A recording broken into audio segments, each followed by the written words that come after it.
ओडिशारे दर्शन शिक्षार इतिहास उन्मोचन उत्सव विशिष्ट विचार मंच अनुकूल कटक टाउन हॉल रोड स्थित शताब्दी भवन प्राध्यापक डॉक्टर नारायण महांती रचित ओडिशारे दर्शन शिक्षार इतिहास पुस्तकर द्वितीय संस्करण उन्मोचन उत्सव अनुष्ठित हो उत्सव में मुख्य अतिथि भाव ईस्टर्न मीडिया लिमिटेड अध्यक्ष तथा परिचालना निर्देशक सौम्यरंजन पट्टनायक जोगदेइथिबा बेले मुख्य वक्ता भाव बमाशंकर मिश्र न्यायपालिका जोगदेइथिले। श्री राजकिशोर दास और साहित्यिक डॉक्टर नटवर शतपथी और डॉक्टर बाबाजी चरण पट्टनायक पुस्तकर समीक्षा करते। ख्यातनामा पुस्तक समीक्षक डॉक्टर नटवर शतपथी और डॉक्टर बाबाजी चरण पट्टनायक दर्शन शिक्षार प्रसार दिगरे निस्वार्थ अवदान नीलचक्र सभानेत्री नमिता पंडा और समाजसेवी स्वर्गत फिरोदौस अली को सम्मानित करा। शेष में राधेश्याम राउल धन्यवाद अर्पण करते। कटकरू अफसर अली रिपोर्ट आवाज ओडिशा।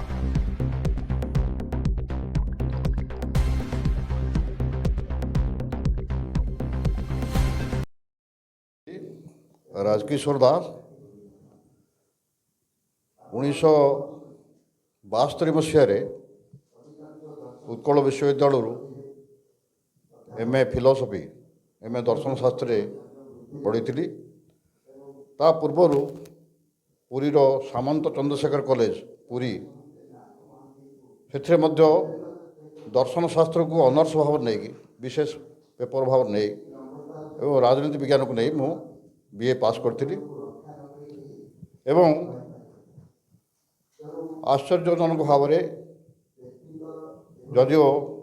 दर्शन शास्त्र छात्र थी किंतु मोर गोटे यूनिफॉर्म प्रति पोशाक प्रति गोटे दुर्बलता थिला। छात्र हिसाब से हाईस्कूल स्तर में मु सामरिक बाहिनी में जोग देवाई चाहूली। हाँ किंतु से दुर्बलता मते पुलिस विभाग में पशिवाई सहयोग देला एवं पब्लिक सर्विस कमिशन में सफलता पाई पुलिस विभाग में कार्य कली। विभिन्न स्तर में कार्य कली किंतु आजिर जो पुस्तक उन्मोचन है ओडिशा रे दर्शन शिक्षार इतिहास से गोटे महार्ग आमर ओडिया भाषा साहित्य को एवं ओडिया पुस्तक प्रकाशन दिगरे गोटे महार्ग पब्लिकेशन तार कारण जिते आमर उच्च शिक्षा आरंभ है ओडिशा रे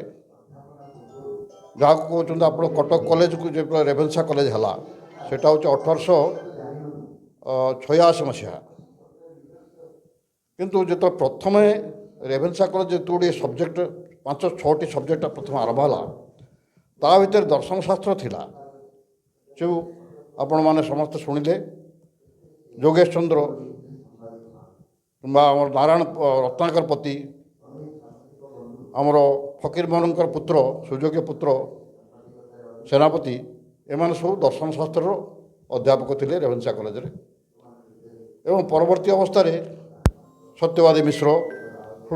प्रशासनिक सेवार जड़े अधिकारी मु आगु थी एवं अध्यापना कार्य अच्छी केंद्रीय विश्वविद्यालय आ जो वशिष्ठ विचार मंच तार आवाहक ये जो दशंधि धरी अनुष्ठान विभिन्न बौद्धिक कार्यक्रम कर